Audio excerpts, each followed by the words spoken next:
नमस्कार किसान भाइयों, मैं गर्मी वाले गोभी की खेती के बारे में मैं विस्तृत जानकारी बताने जा रहा हूं, जिससे आप गर्मी की गोभी की खेती कर आप अच्छा मुनाफा कमा सकते हैं। जैसे मैं वैरायटी बताने जा रहा हूं नोबल सीड, जो हमारे पास है। नोबल सीड का NBH हाइपी 101 ये बहुत बेस्ट एंड पॉपुलर वैरायटी है, जो गर्मी में कितना भी टेम्परेचर हो जाए, वो 40 से 45 डिग्री तक भी अगर टेम्परेचर हो जाए तो भी यह गोभी होने के लिए एकदम आप सुरक्षित रहिए, होना ही होना तय है। और मैं इस गोभी के नर्सरी के बारे में कैसे डाला जाता है उसके बारे में मैं विस्तृत में जानकारी बताने जा रहा हूँ। किसान भाइयों, यदि आप गोभी इस वैरायटी के गोभी की नर्सरी आप डालने जा रहे हैं तो नर्सरी डालने से पहले कुछ आपके पास सावधानियाँ होनी चाहिए। उसमें कौन कौन सी सावधानियाँ होनी चाहिए मैं आपको बताने जा रहा हूँ।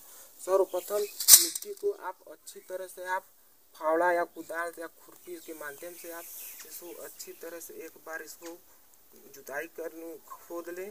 खोदने के बाद उसमें मिट्टी में बहुत से इसमें कीट होते हैं, जैसे मैं वीडियो में दिखा दे रहा हूँ।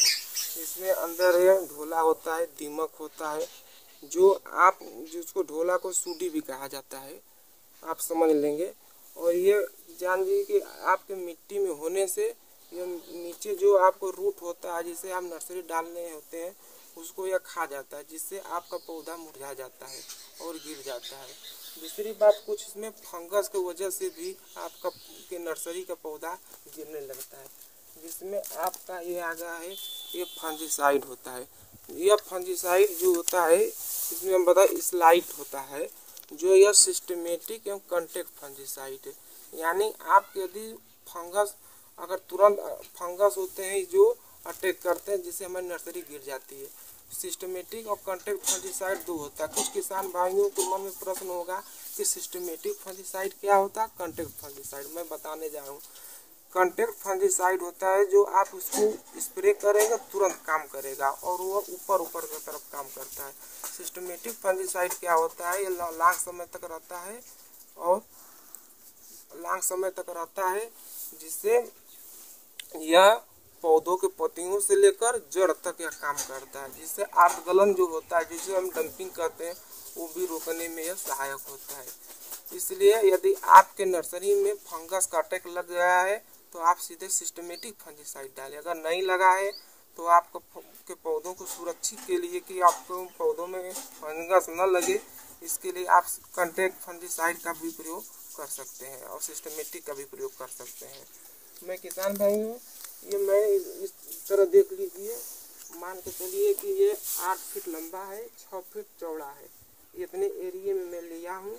जो ये गोभी की जो वैरायटी में बताने जा रहा हूँ है, जो इसमें यह 10-10 ग्राम का ये बीज है, 10-10 ग्राम का बीज है। मैं इसको डालने जा रहा हूँ। कैसे डालूंगा इसके बारे में मैं विस्तृत जानकारी देने जा रहा हूँ।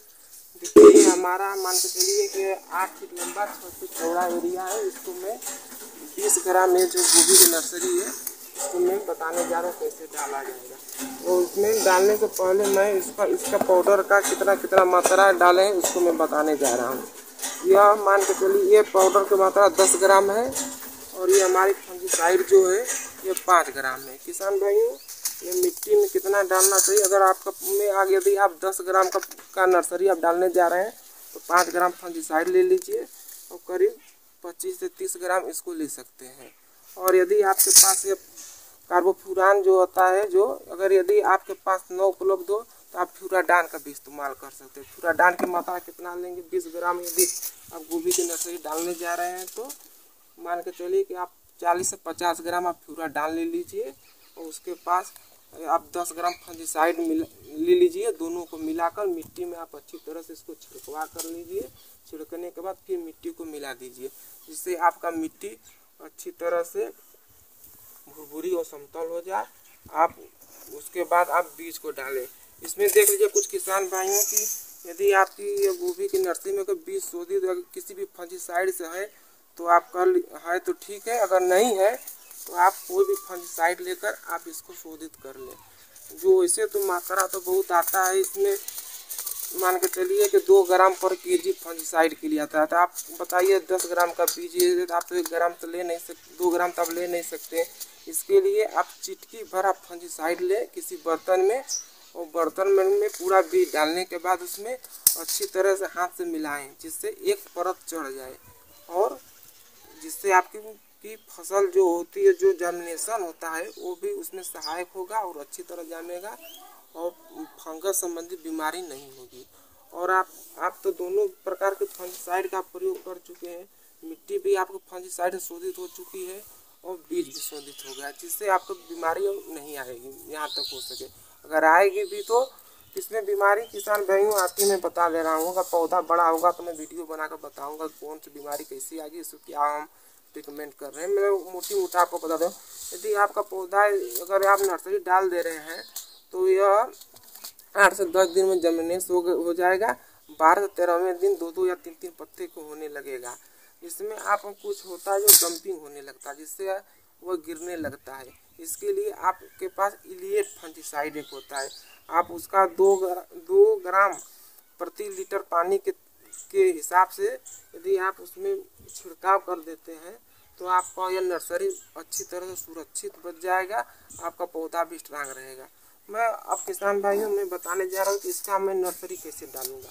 सर्वप्रथम देख लीजिए फंगिसाइड ये सब मिलाकर मैं खेत को समतल अच्छी तरह से कर लिया हूँ। और इसके बाद हम कुछ किसान भाइयों गलती करते हैं कि डायरेक्ट बीज को छिड़का कर और छिड़कने के बाद खुरपी से मिला देते हैं, जिससे आपका क्या होता है, इसमें नुकसान क्या होता है। इसमें यह नुकसान होता है कि ज़्यादा से ज़्यादा बीज अंदर चला जाता है, कुछ ऊपर रहता है, जिससे वह हमारा ऊपर हो गया तो भी वह नुकसान हो जाएगा, बहुत ज़्यादा नीचे होगा तो भी नुकसान होगा। इसलिए आपका जर्मिनेशन में 50 से 60% होगा, 25 से 30% नुकसान देखने को मिलता है। इस विधि से हो सके तो न करें। आपको मैं विधि बताने जा रहा हूँ। खेत समतल होने के बाद किसान भाइयों आप इस पैकेट को फाड़ लीजिए, बीज और कटोरे में ले लीजिए। बीज को लेने के बाद आप लकड़ी या कट्टा जो भी आपके पास उपलब्ध हो, आप आधा इंच की गहराई पे, जैसे मैं बता दे रहा हूँ इस प्रकार आप आधा इंच की गहराई पे आप लाइन खींच लें। और लाइन खींचने के बाद आप बीज को ले लें। बीज को लेने के बाद एक एक बीज डालें। एक एक बीज की दूरी आपको 1 इंच रखना है, जैसे मैं बता रहा हूँ वीडियो में। और अगर आपको अगला लाइन खींचना होगा तो आपको अगला लाइन कम से कम 2 इंच होना चाहिए। 2 इंच से कम नहीं होना, या तो 2.5 इंच ले सकते हैं। इससे आपको क्या फ़ायदा होगा कि आपका जर्मिनेशन अच्छी तरह होगा। जर्मिनेशन होने के बाद आपको जो 1-1 इंच की दूरी पे है जो पौधों का विकास अच्छी तरह से होगा। लाइन से लाइन कतार की दूरी जो कहा जाता है, ये जो है वो भी अच्छा रहेगा, तो पौधा स्ट्रांग रहेगा, जिससे आप लगाएंगे तो आपको धरने की संभावना ज़्यादा होगा और पौधा का विकास अच्छी तरह होगा। और उसके बाद आप पाता लेकर आप समतल बना लें। समतल बनाने के बाद इसमें अगर आपके पास नमी है उपयुक्त तो ठीक है, अगर नहीं है तो आप स्प्रे वाले पंप ले लें। उसमें 15 लीटर पानी डालकर आप एक पैकेट जो 10 ग्राम का सीड है, देख लीजिए जो 10 ग्राम का सीड है, पूरा बीज को डालकर आप स्प्रे पंप के द्वारा अच्छी तरह से एक समान छिड़काव कर लें। जैसे कि मैं इसमें फरवरी के माह में बीज डाल रहा हूँ, तो आप इस समय सनलाइट बहुत ज़्यादा आ रहा है। इसके बाद आप भिगो कर जूड़ का बोरा आप उस पर फेंक दें, जिससे नमी बरकरार रहे, आपका जर्मिनेशन पौधा अच्छी तरह से हो जाए। और आप किसान भाई अब बताइए कि हमारा वीडियो कैसा लगा। यदि आपको वीडियो अच्छा लगा तो मेरे चैनल को लाइक एंड सब्सक्राइब करें, और फिर उसके बाद मैं अगले वीडियो में आपके में मिलता हूँ। इसके लिए जय जवान जय किसान।